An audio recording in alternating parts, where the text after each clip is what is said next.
And I also like the emphasis of people being like, he was stabbed by a convicted murderer, like this is himself not convicted. The attempt to use the vilification of people who are incarcerated and the dehumanization of other incarcerated people in order to prop Tory Lanez up as though he's not also an incarcerated person for abuse is interesting. And what I'm learning is accepting is that it's other folks that have a complete different value system. So being able to quote unquote whoop they hoe is something they see that's innately like they right. People aren't even ready. Society isn't even ready to hear a survivor be like, yeah, no, I want the worst to happen to my abuser, because they don't even validate the victim or survivor of abuse. But you see these people who rush to go, I want to celebrate the person who did this. I want to put money on his books. He's a hero. And it's like, no, you're just celebrating someone who committed violence. You're rewarding their violence. And also he is in there for a life sentence because he did something very violent. You have to choose to be accountable. You can't be beaten into accountability. And that's what the criminal legal system pretends to do, is like to punish you into accountability.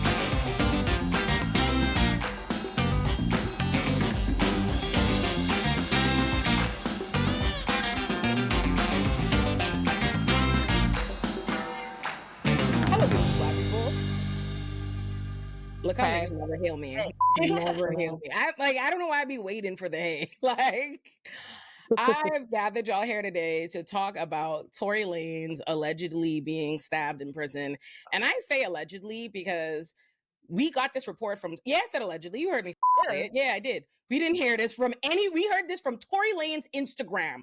Tory Lanez has spent the last 2 years of his freedom was spent doing nothing but using social media to lie and propagandize in his favor. So yeah, I'm not taking it at face value that his Instagram reported he was stabbed 14 times and then TMZ and all the social media ran with it. That doesn't mean it's not true. I'm just saying the allegedly is there. But I did see like they did have a confirmation of Buddy that's already been convicted of a life sentence that confirmed stabbed him. You know what I'm saying? Who confirmed it? The California, the state of California. Okay, let me find the article. But I just want to say those reports are fabricated. The thing that for me makes it such a lie is that they said he got stabbed in the head 4 times. He got stabbed in the throat. That's what I'm saying. It's like stabbed. And he's survived, and he's talking now. He got stabbed in the throat and in the lungs and in his head, and he's talking and fine. Okay. It's not making sense. Being stabbed in the head should be the end for you. Being stabbed in the throat and the head, it should be night-night. And this guy they named, he looked like he's strong. It's not like, I feel like he could have got But he had his hair did, though. So, like, when he had that surgery on his head, it made it where his shit, you know what I'm saying? When you try to stab it, you feel like, right. Maybe a little leathery, like maybe it bounced back. Yeah, he ain't been cutting it. He ain't been cutting it. So when it's been growing naturally about literally every single. Let me see. I'm looking right now. Or what they're actually saying happened, because almost every article initially is just quoting the Instagram post as the news, right? Like, honestly, that's what it all started from. The Instagram post says this, right? And I want to say this. I don't like Tory Lanez and all these things, but I'm not like disputing. I'll never downplay or dismiss the seriousness of the violence that people experience when they're incarcerated. Like, that's a separate serious conversation that we will get into. I just want to make sure we know what the facts are before we just go on with these sensationalized, he was stabbed 14 times. And I also like the emphasis of people being like, he was stabbed by a convicted murderer, like this is himself not convicted. Like the attempt to use the general vilification of people who are incarcerated and the dehumanization of other incarcerated people in order to prop Tory Lanez up as though he's not also an incarcerated person for abuse is interesting. But they're saying the Associated Press reported that the Canadian artist was attacked at a housing unit at the California Correctional Institution at about 7:20 a.m., according to Pedro Caledron Michael, spokesman for the State Department of Corrections and Rehabilitation. Staff immediately gave Lanez medical aid and called 911, and he was taken to an outside hospital that the prison's investigative unit and the Kern County District Attorney's Office are investigating. They said, let me see if they have any further information, because that's all they're really saying is that there was an incident, he was taken to the hospital, but they have not said we haven't actually heard from the department what the actual injuries are or what was the extent of his violence. Not that I say we should take the Department of Corrections at face value, because they have an incentive to minimize violence people experience while incarcerated. But they have an incentive, the Department of Corrections has an incentive to minimize it, and Tory Lanez has an incentive to make it bigger than it is, you know? That's That's all I want to make huh? sure Mhm. I speak to, because they have been doing that all throughout the entirety of Tory Lanez's time that he was dealing with this case, and now even after the fact, because of course the first thing they do is run with it. All you see is the shade room and all these places like, they trying to kill him. It's Meg. It's Rockefeller. They trying to get him back because they know he's gonna come out and say this. Those are the real comments that I am seeing all over the internet. So to the room. I feel like we should ask how the shank is doing. I'm really Yeah. 14 times. It's a lot of work. That's a lot of work to, I hope it's okay. Yeah. I really dislike Tory Lanez, if that's not clear. So what can I say that's productive? I do feel like there is an incentive for him to just kind of like, someone called him a stunt queen, and kind of, maybe even if to the extent of his injuries, maybe the injuries weren't as terrible as like they saying they are. But I'm at the point to where the whole Tory Lanez Meg the Stallion situation that happened, or him shooting her, put such a divide in the Black community to me, and in like the Black industry to me, where people were willing to just go above and beyond to defend a man who clearly did exactly what he's now convicted for. So I feel like this is yet another. I'm seeing people who are on Tory's side now still trying to pull the, well, you're trying to bring about a Black man, the violence that happens. They're trying to like use the arguments for like prison abolition and stuff for him now, when it's like you weren't on that side of prison abolition and violence against Black people when he was the one committing the violence. So it just Right. feels very strawman argument to me. They weren't even for on the side of prison abolition when it came to his case, because I want to let the record reflect. It was them that was like, we can't listen to Mag and what they were talking about. Let's wait until what happens in court. They were the ones who were like, the only thing that matters is what happens in criminal court. Then when he's convicted, it's like, oh, it's a big conspiracy, conspiracy to get him. It's Rockefeller, it's Jay-Z, it's all of them. That's the reason, right? So they're constantly flip-flopping their logic in order to say whatever best serves him. Definitely. If I'm trying to contribute something, I guess, productive, as Christina said, I as a man, Not as a man. in all seriousness though, as a man, I think if I'm being critical, it's something to say about how our pain and suffering is always actualized, is seen as something legitimate that the rest of the community should always be pushing themselves against from. And I always think about how, like, particular instances of violence and discrimination towards women, it seems, has always been actualized. And I think it should, like Clarence Thomas, you know what I'm saying, when he was trying to get, I guess confirmed. And, you had sister from, University of Oklahoma that came and said that he did these different things. And we started to sensationalize the idea of a Black man being lynched and sensationalize the idea of a Black man being taken down. And I feel like sometimes it becomes so sensationalized, it becomes like, that ain't even what really happened. And I thought that's what's going on with Tory Lanez right now. Him being stabbed, I'm seeing on my Twitter anyway, it's supposed to be something that we take at face value and just automatically start throwing out empathy and sympathy. And like, if you don't, you know what I'm saying, you kind of seen as almost a sucker or as a bad person. But, recognizing that the flip side, it wasn't the same. You know what I'm saying? It's like, how can we trivialize this shit that happened to this Black woman, Meg Thee Stallion? We're gonna misgender and call her Marcus. We're gonna say, you know what I'm saying, she had sex with him. We're gonna do this, we're gonna do that. And it's like, it'd be petty. It's like, so was Tory Lanez him? Is that the reason why he got stabbed? It's like, it'd be like, I think that we said that people would be like, but it's like, that's what y'all was doing with this right here. It's like, so what if Tory Lanez was him? Does that justify him being stabbed? Well, I don't know. It's like, where we going with this? No, that's exactly it. I think it's interesting that every article is hyped up on now discussing in depth the criminal record of the man who's investigating. They haven't said, I just want to let the record reflect that the Department of Corrections or whatever has not said what the extent of the injuries or the attack are, or definitively said anything. They said they're investigating this guy. But again, I want to say the Department of Corrections always has a vested interest in not giving people the details, saying there's an investigation and all that. So we shouldn't even, I don't like Tory Lanez and all that. I'm not going to take the Department of Corrections at face value.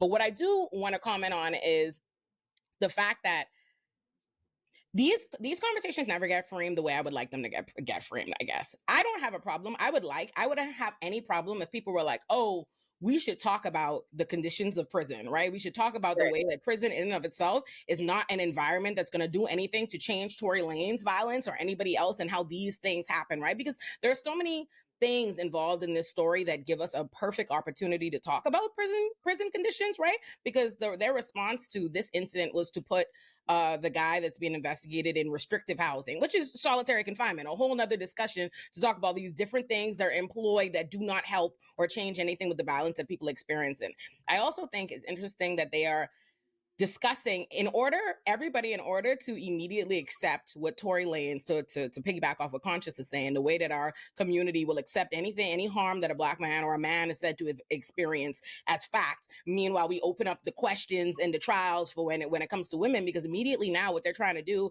is all the articles are like, look at this criminal who's alleged to have done it. Let's talk about his extensive criminal record and his pattern of violence. But no one ever wants to talk about Tory Lanez's previous criminal record and pattern of violence. Tory Lanez is not somebody who's never been involved in the criminal system, who has never been accused of violence anytime before Meg Thee Stallion. That's not it. Tory Lanez is somebody who's already been accused of violence multiple times. He had already been in the criminal system. And even while he was awaiting trial, we saw him beating August Alsina's ass and being a violent, wild little boy in and of itself, right? But that completely gets pushed under the rug. Nobody ever talks about Tory Lanez's credibility or like the perpetrator's credibility, unless, of course, it's a moment like this where it's like, oh my God, poor him. He's the victim. I see all the comments that everyone's like, oh my God, he's just trying to do his time and all that. And it's like, yeah, it is true. Like, I don't think people should be subjected to do violence in prison. Sure. And they should be able to, you're absolutely correct. I think the problem with Tory Lanez's situation that makes it so hard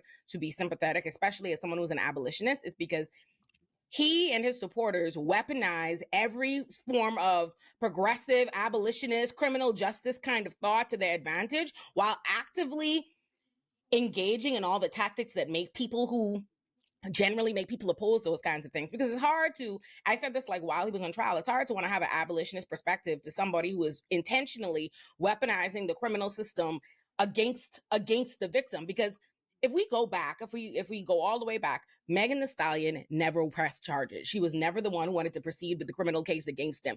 It was him and his team that jumped out trying to cover his opinion, his perception in the public opinion, that went out and were like, oh, let me dismiss this, let me diminish it, let me deny what happened. And that's what pissed Meg off. Now you're framing her as a liar, you're dismissing her experience and all this. So that's what made her say on social media, no, he did this. And from there on, just her commenting on what he already knows he did.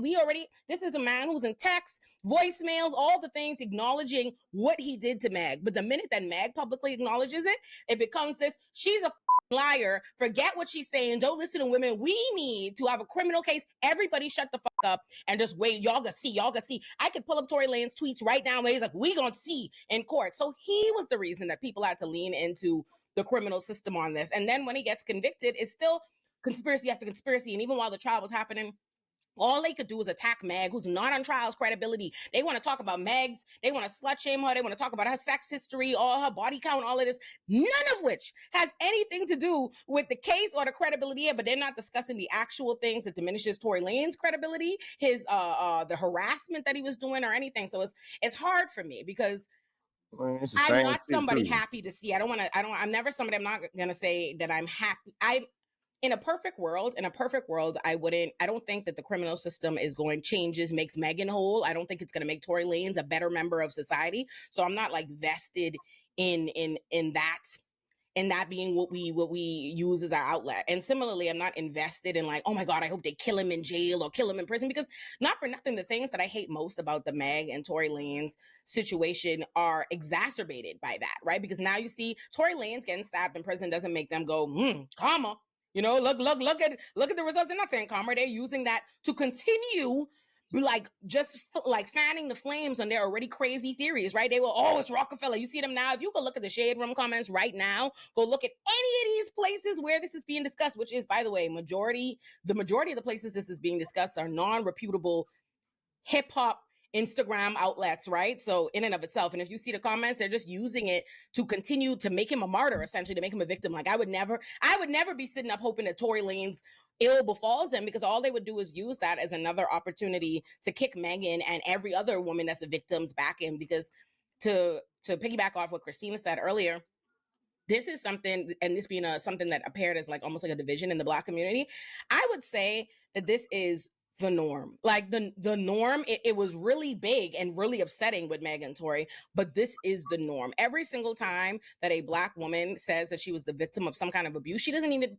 need to come to the public for help. She doesn't even need to tell her story to the public. All we need to do is learn of it, and it becomes an opportunity to kick her back in. We are watching people all over social media right now trying to say, oh, I literally just called a woman a stupid bitch on Threads this morning. A Black woman talking about, I'm a girl's girl, but I know Cassie did that with free will. She wasn't forced to do that. Yes, Delaney. Yes, I saw that. That's what they said. That they're saying about Cassie. I'm watching all kind of Black women and men all on timeline making light of Halle Bailey filing for a restraining order because they're like, oh, you see, we told you we this. It doesn't matter what it is. It doesn't matter what the circumstances. There will always be a public backlash and a public, like a community effort to shit on Black women that are victims of abuse. So I don't know. That's my long tangent of saying I don't too much give a fuck about what happened to Tory Lanez, but I'm not dancing about it. Man, yeah, I think just to kind of go off of what you said about hating the way the conversation goes, on the other end, am I like, okay, great, something bad happened to him, cool. But you see these people who rush to go, I want to celebrate the person who did this, the person who's alleged to have done this. I want to put money on his books. He's a hero. And it's like, no, you're just celebrating someone who committed violence. You're rewarding their violence. And also he is in there for a life sentence because he did something very violent. So why are we feeding into this system of thinking prison justice is a good thing if we want to reform prisons, if we want to abolish them? And it's just, that's the whole conversation every time, is they're the hero, put money on their books, it's still the woman's fault. And I hope Tory's okay. Yeah. This is really tough. I feel like, I think it's tough because at least on social media, there's not a lot of room to have like a real nuanced conversation. We talked about that a little bit before. But something that I'm reminded of all the time is something that Miriam Kaba, and I forget the name of the woman, they wrote a book called We Do This Till We Free Us. It's really good. It's about prison abolition, restorative justice. Incredible. But something that they write in the book is that abolitionism is not like, it's not an emotional response. Like, this is not about how you feel about something. Like, it's not a politic that's like mediated. I think that's the exact quote. It's not a politic that's mediated by emotions. And so that's really hard. It's really, really hard. And I wish more people would be honest about how challenging that is as an abolitionist, is to be like, damn, like, I don't want anybody to go to prison. I don't want people to go to prison because I know that prisons are death-making machines. The criminal legal system is a death cult. Like, there is no justice in prison. And the only reason people feel like they're getting justice is because of the way like prison has been offered to us. It's either prison or nothing. But yeah, I can't say that Tory Lanez facing some sort of consequence doesn't make me feel, I don't want to say good, but I will say that I'm like, damn, because I know that like him going to prison isn't actually justice.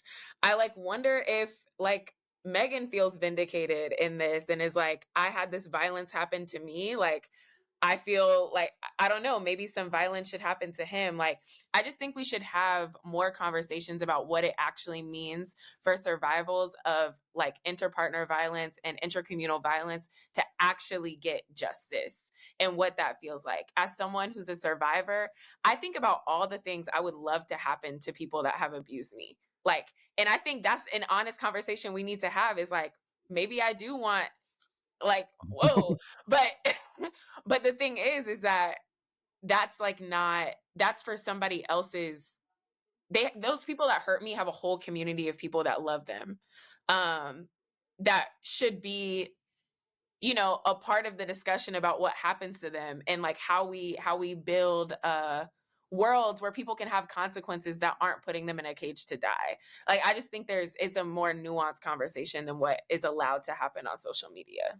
Mm-hmm. Oh, definitely. I think that's even in real life. I think like social media is like a microcosm of what society already kind of does. It's just like on a big jumbotron to me, and there's like no regulation because people are looking at a screen, and it's a little different having these discussions in person. But I, as someone who also finds my emotions fighting with the restorative justice, transformative justice, prison abolitionist in me, I think the refusal to process all those emotions is exactly why we can't like move through.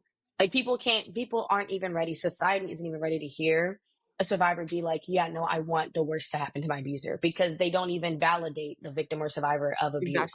Exactly. We still go straight to, well, what did they do? And victim blaming, and still trying to like protect oppressors and abusers. So we can't even get to the feelings, the multitude of feelings of being, because I'm a survivor of domestic violence also, where you do feel like you want your abuser to go through the worst, and also, well, damn, I don't really want that, right? But because those aren't even validated, the pain and the actual experience, it gets to a point to where it's like, it reminds me of The Pedagogy of Oppressed by Paulo Freire, where he says like the oppressed begin to adopt the ways of the oppressor, or like being oppressed is so barbaric that you kind of have to enact or the oppressed feels like you have to enact barbarism onto the oppressor and like speak their language. But then what does that do to the folks who are oppressed?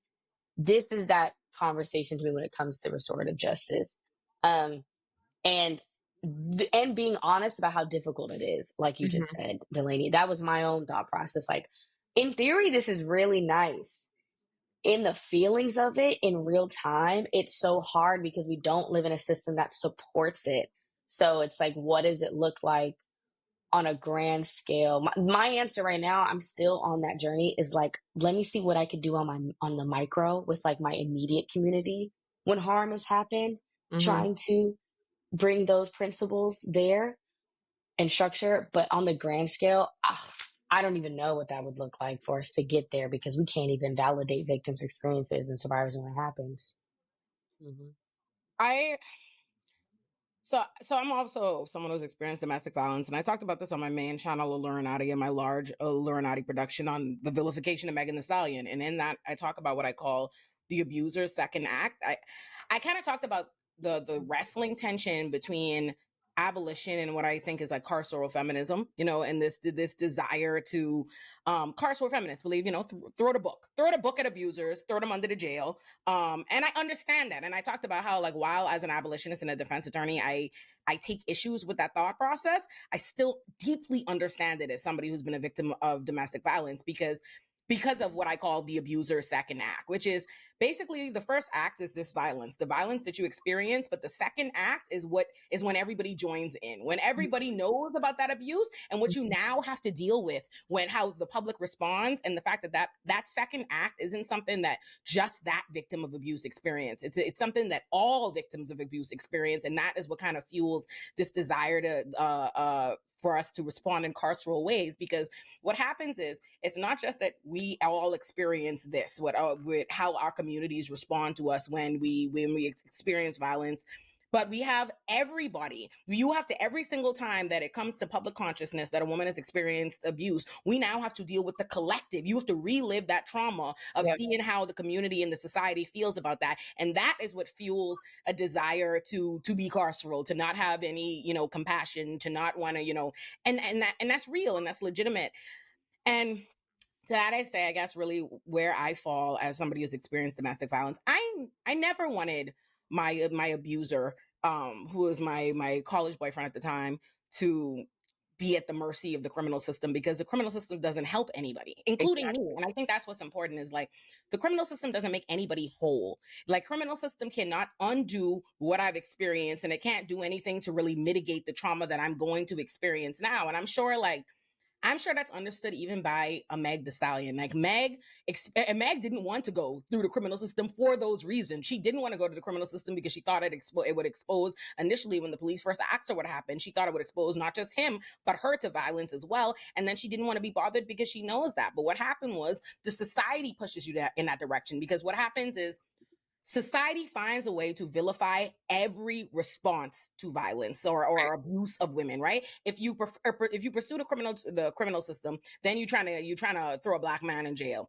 If you pursue the civil system, then all you want is money. And if it was really about justice, then you'd go to the criminal system. If you don't pursue the criminal system or the civil system, you merely talk about what happened to you. You're trying to destroy a black man's reputation. Like, so it doesn't matter what you do, and that creates this anger and this outlet that just keeps us kind of like spinning in circles. But I'm sure if you ask people who have tried to go the criminal system route, they didn't experience justice. Meg got torn apart. She became like one of the most hated people in her entire industry for years now, right? Like for years. So I'm sure it's To hard this to day. even enjoy something like, even if in her mind she was like, fuck this, oh yeah, stab him. Like, how can she really enjoy it when instead of it becoming, it's not like everybody else is like, oh yeah, calmer. They're like, oh my God, he was their top comments I'm seeing are, he should have never been in jail anyway. So all it's doing is adding fuel to the fire of people who always wanted to like direct the hatred towards her and not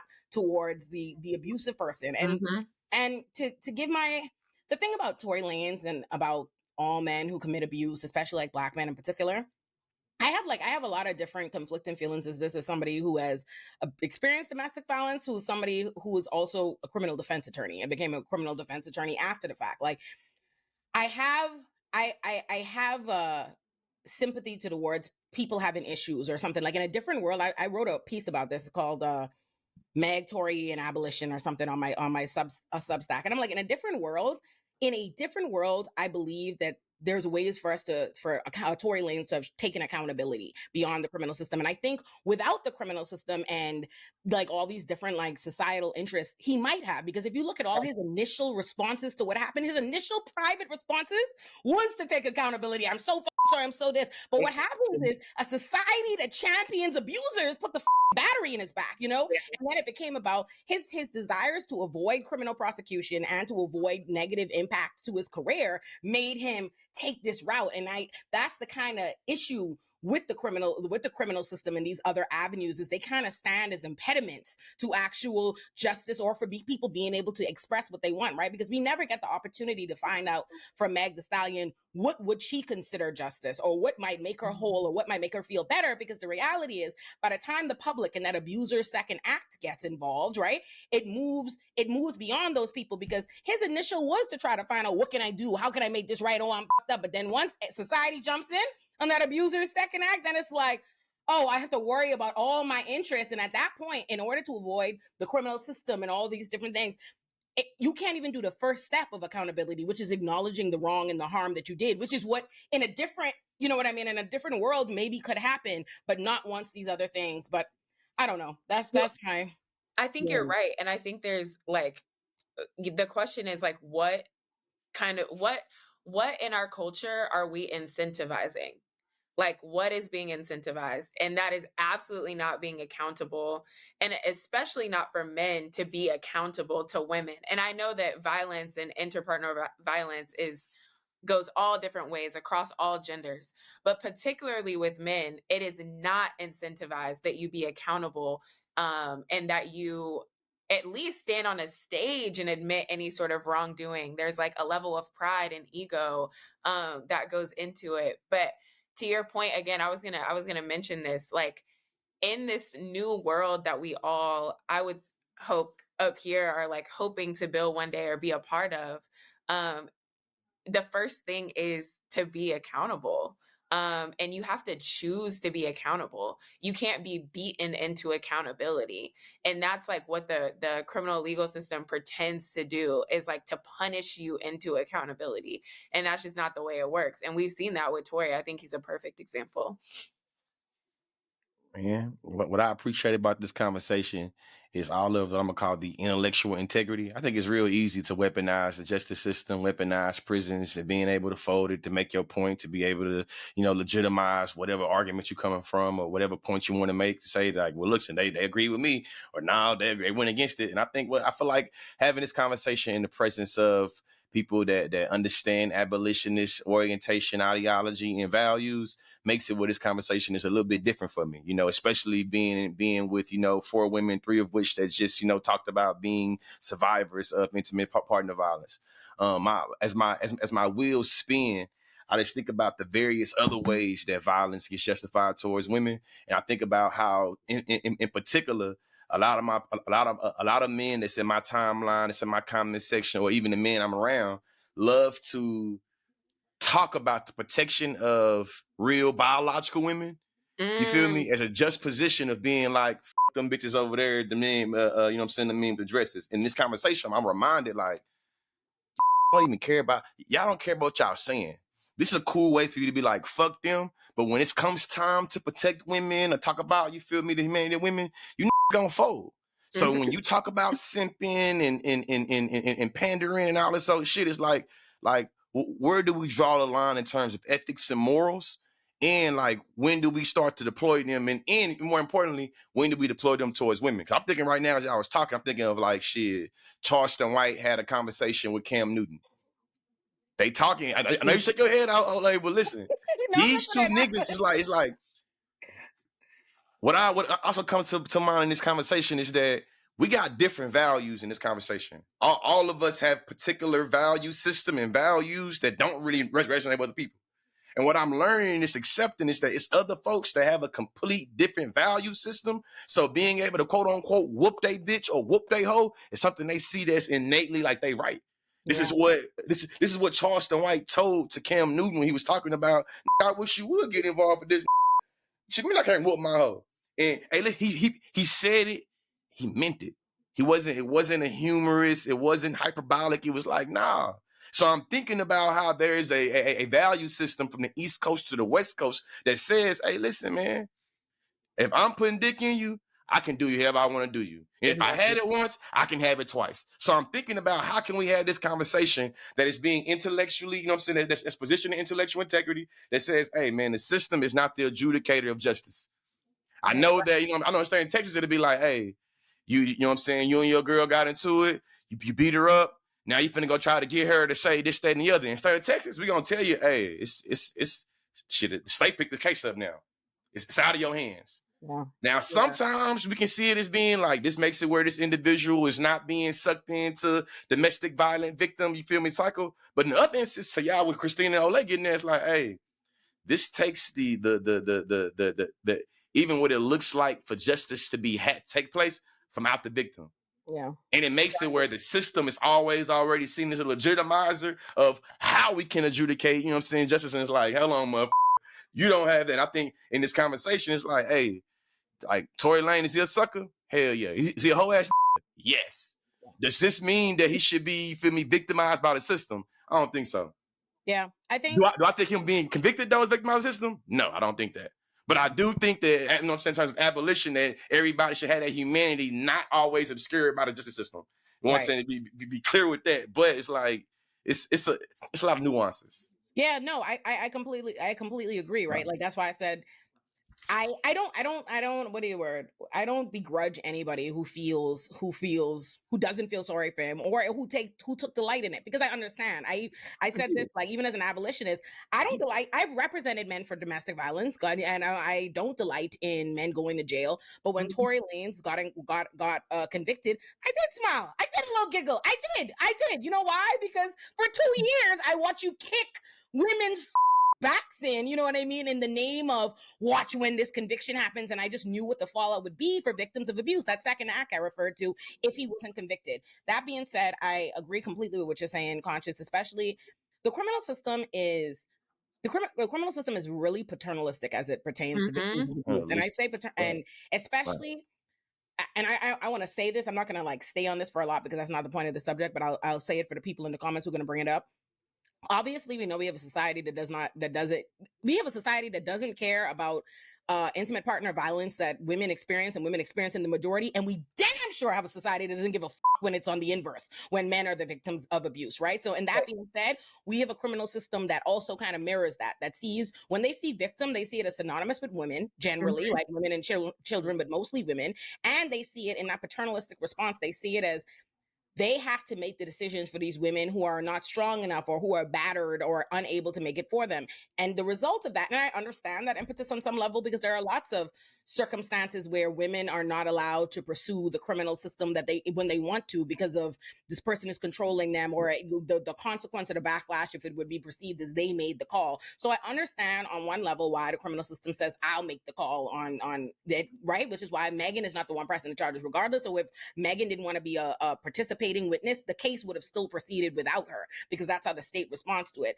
But on the flip side of that, why I don't like the criminal system, how it involves itself in these kind of intimate, because what it ultimately becomes is another way for the state to control Black households. You know what I mean? Black households, Black relationships, and also life, because 9 times out of 10, whenever a case is initiated, especially when the complainants don't want to go forward, the victims don't want these cases, whenever the state decides I'm going to have these criminal cases regardless of what they want, what they do usually is they institute an order of protection in favor of the victim against the complainant, which usually renders victims homeless. That's what happens 9 times out of 10. Is like women experience abuse usually at the hands of the fathers of their children, their husbands, their boyfriends, the people they live with. And now, because of these orders of protection, or because the state making decisions for them, they're homeless, or they lose, or their children, they get their children taken from them. CPS and all these different things get involved. So there are a lot of additional factors. Like we have, I think, when you look at it, people tend to look at the criminal system as one aspect, one system that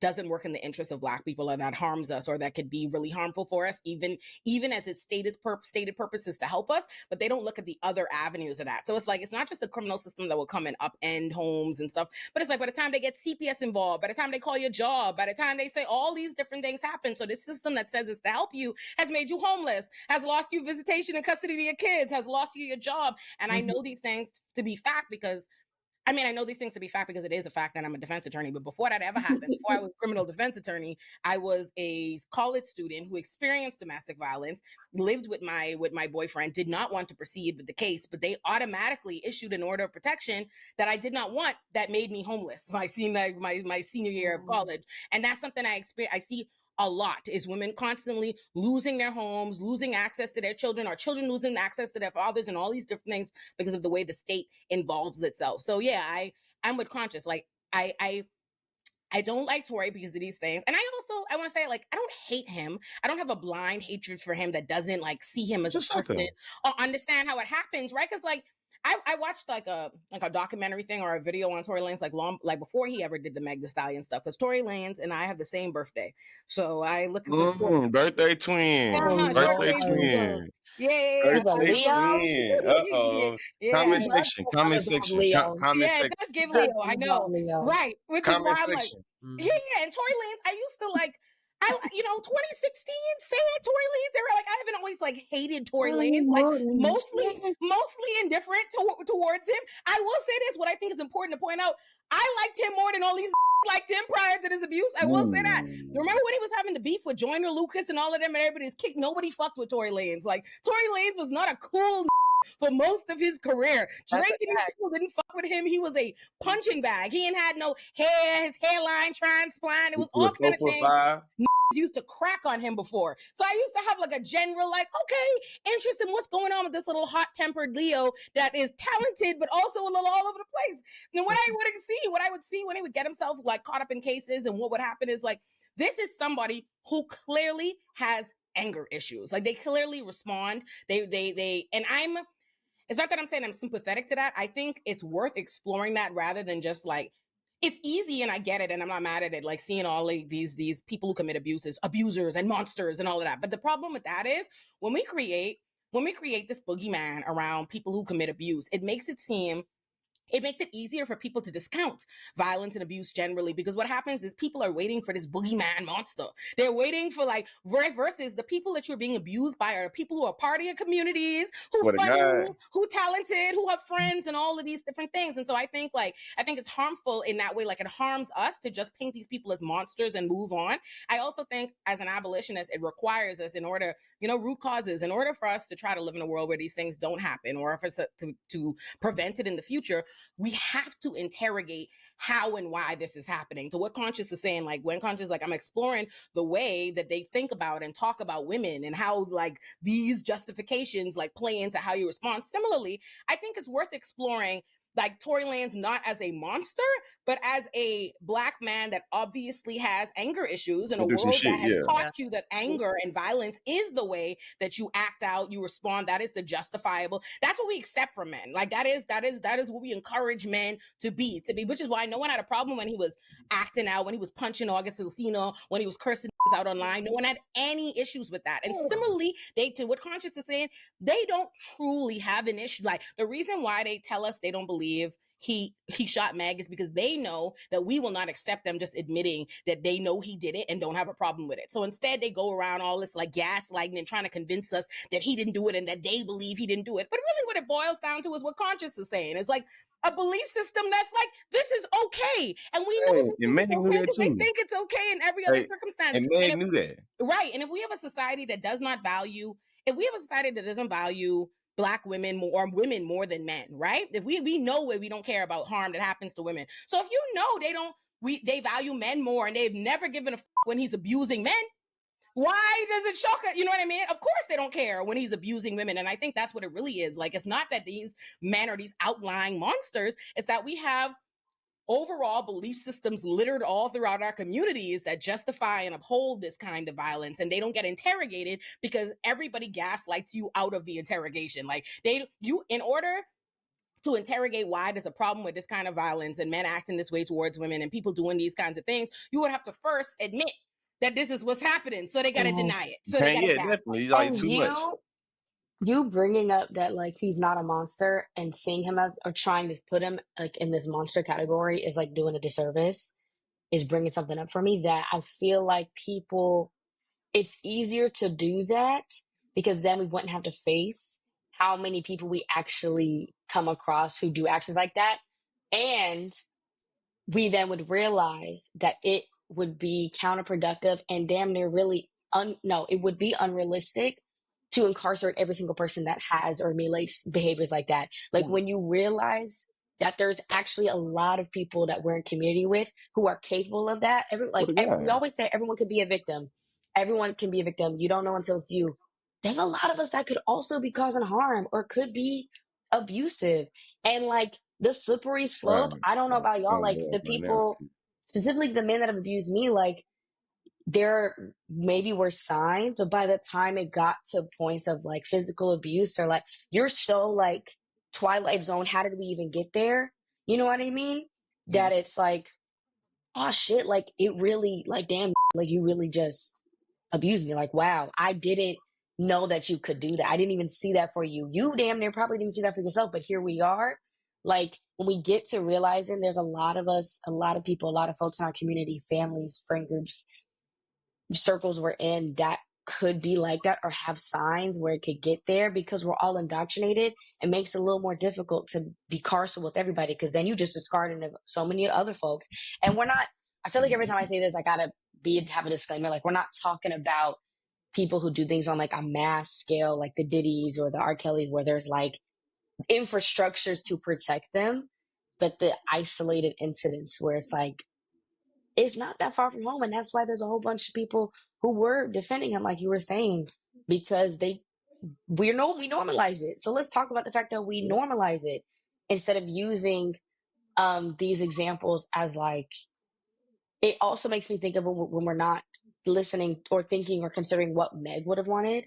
I think a lot of folks who are survivors of violence, when we see these big cases, they kind of become proxy for us because maybe we didn't receive this type of justice or this type of notoriety and what happened to us. So then it's like, oh, finally, this is being represented and a victim is being hurt or a victim has some type of justice, but we don't even know what that justice looked like to that victim, which is a tenet of restorative justice.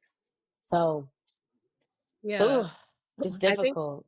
Just to piggyback off what you said, like presenting these men as monsters, it allows other men to hide their violence behind being a monster slayer, right? If they harm and say, well, I'm not like this person, I'm separating myself, I would never do that. And if I did, I would protect women from, men like that. With this stuff with Halle Bailey, Soulja Boy came out and was like, DDG, I'll beat you up for what you did. Soulja Boy who beat the shit out of Nia Riley? Soulja Boy? Yes. Soulja Boy who beat the shit out of Nia Riley? Soulja Boy came out saying, DDG, I'll saying that for some time. And everybody's like, I know this ain't who I think it is over here. Like, what? And it's like this thing they can do in their heads where they're like, well, no, see, they were lying on me. I'm a good person. I stand up for women. And it's like, you're saying you would cause violence and harm to someone, and you want me to believe you're not a violent person? Yeah, because it's a kind of woman. You know what it is, right? So that's a perfect example. Soulja Boy is somebody who abused Nia Riley in plain sight. And Nia Riley has taught, she is the daughter of Teddy Riley and still don't give a fuck because she was on Love and Hip Hop, and it allows for him to abuse her in plain sight. By the time he was on Marriage Boot Camp with her, I felt I was like, I can't believe they're letting me watch this on TV. Like, I couldn't believe that I was witnessing him treat her that way. And despite the fact that she has come out publicly and talked about his abuse and him, I think she might even talked about losing him, like having a miscarriage because of his abuse.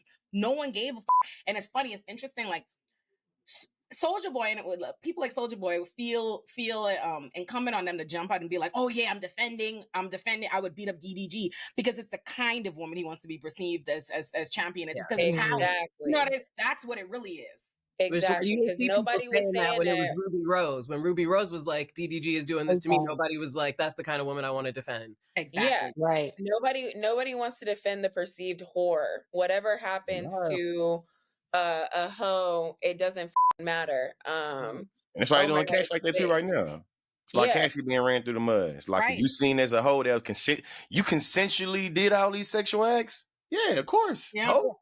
Exactly. I feel like I've been writing stuff down because everybody's saying such good stuff, but because it's so good. But the something you said, Olay, about not feeling delight, but feeling, a little happy-ish when Tory was convicted.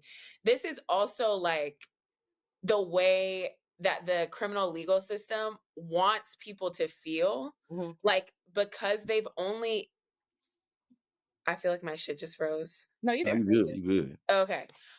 There's only two options. So it's either somebody gets off and nothing happens and they go and live, or you go to prison. And like that, those are the only two options that it seems like we have. Yeah. So, and of course you're feeling like, I just don't think it's unnatural for people to be like, oh yeah, like, hell yeah, I'm happy this thing happened. Because especially people who are not like familiar with another way of being, or even the idea of abolition. Like, of course you're going to be happy.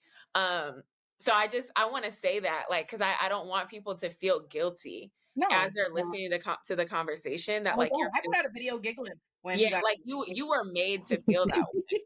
Laughing, like cackling. It was probably man, what the amount of simps and panders I was called, like, definitely like, yeah, look at you now. Y'all felt that the system having the last laugh would be able to bring the clarity to the situation that would really be able to situate and resolve what happened. You didn't get the conclusion that you wanted. Now you got to go back and backstep the shit you said 3-4 weeks ago, which I feel like it's something that I ain't never thought about this way, Olay, but this boogeyman framework, we should revisit it. It's real fast. I'm thinking about it. If you got a homeboy or a cousin or uncle or a dad that's whooping a woman's ass, that's abusing her, if you looking for the boogeyman, it's gonna be hard for you to come to grips with how the person that you close to, how they were doing things that is to the contrary of how they see themselves and how you see them. Yes. So I feel like if we just view if we view violence and abuse as shit being like the air, something normalized, it'll make it where when we are face to face with somebody that we love, that we in community with, that we, you know what I'm saying, that we can see like, nah, bro, you did that shit. You did this, fam. Like, there's no excuse for us to make. Now let's think about how can we still be in community with each other? Because you got to get out. You don't get a release date. You don't get a commissary, you're going to get a release date. So when you get a release date and you come out, how do we get to, what are you going to do to rectify this? And nigga, you just doing the time does not make it where it's okay.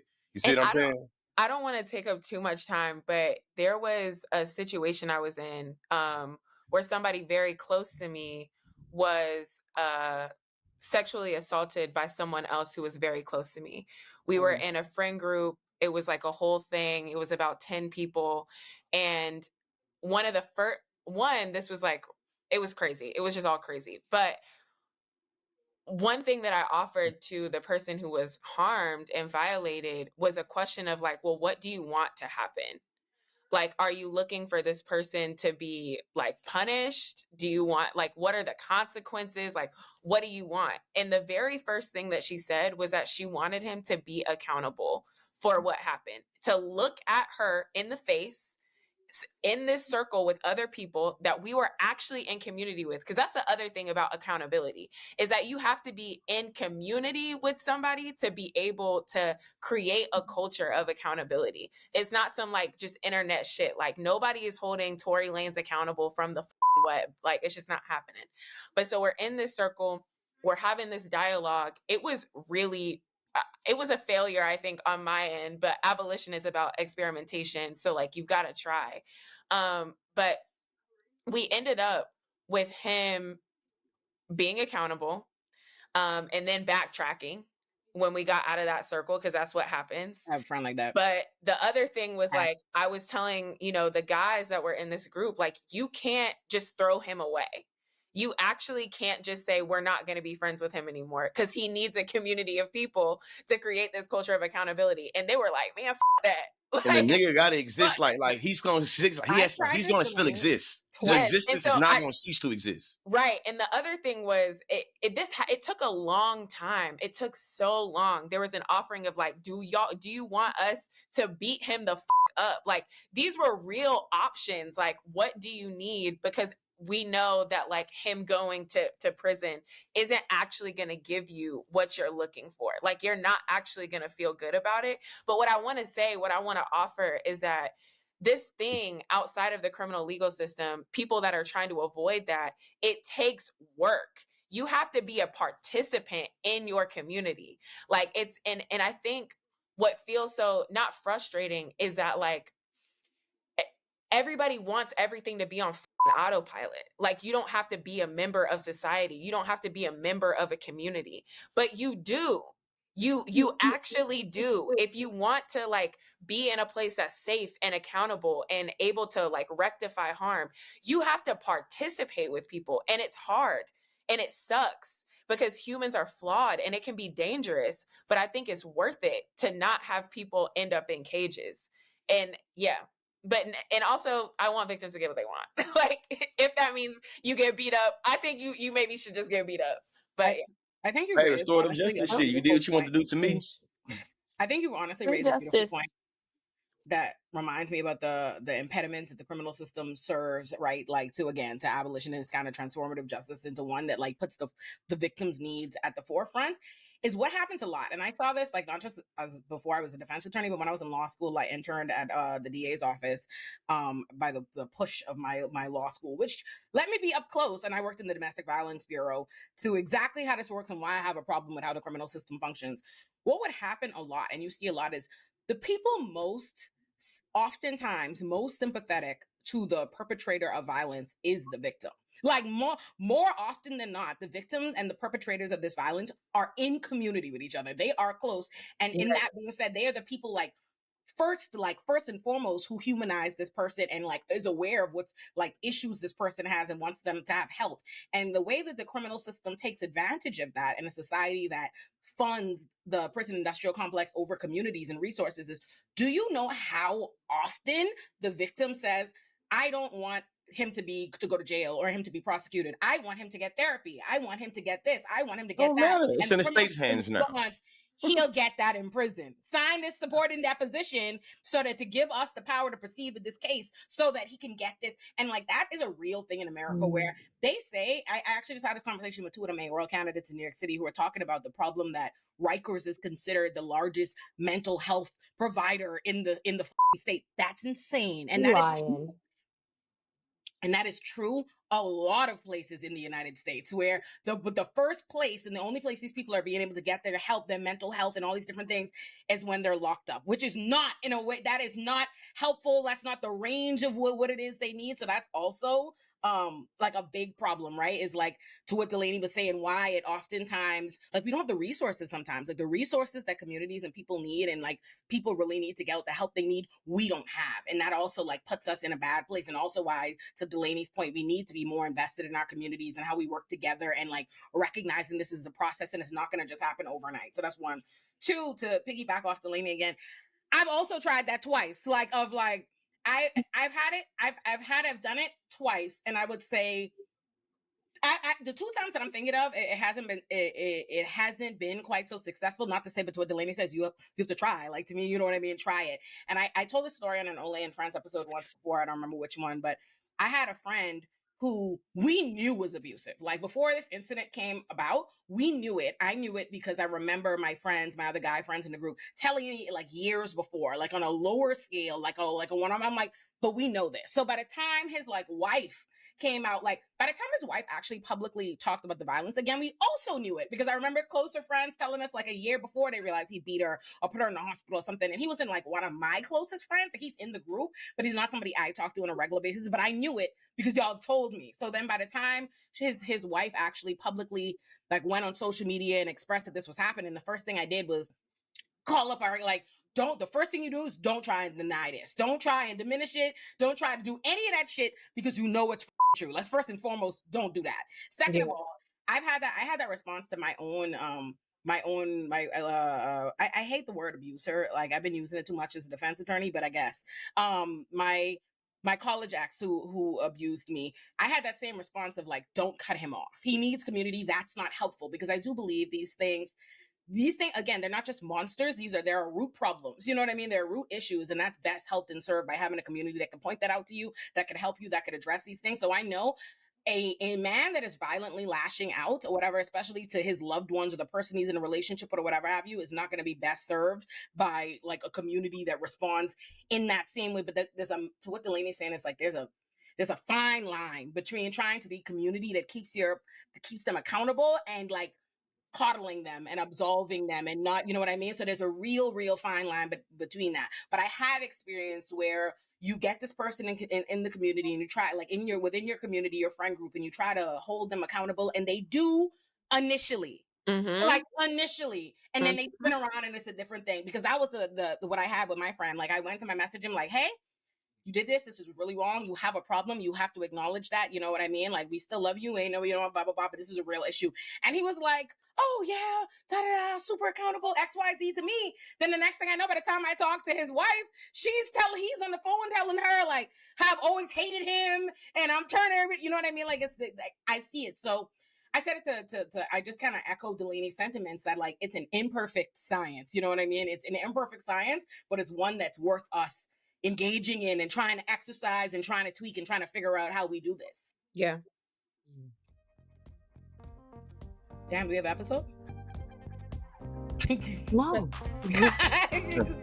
The Illuminati verse is huge and always expanding, so let me tell you where to find everything. Subscribe to my main channel, Illuminati, to find my Illuminati productions, which are my long-form video essays, my deep dives, and my backlog of content like Iconic and Illuminati joints are all on the main channel. Subscribe to my new channel, Illuminati Politics, so you don't miss my interviews with Brad Lander and Zoran Memdani, who are running for New York City mayor, as well as my State of the Union type addresses that I do with my O-Squareds, and any explicitly political content I have planned for you going forward. Subscribe to Illuminati Pop for all my TV and movie takes, reviews, and breakdowns. We have all the fun over there, and we also have a Patreon for Illuminati Pop where you can get all the videos uncensored. Subscribe to Olay and Friends for my podcast, Olay and Friends. Subscribe to Illuminati Bites if you want my takes but don't have an hour plus to spend. And last but not least, subscribe to my Substack Illuminati for all my writing.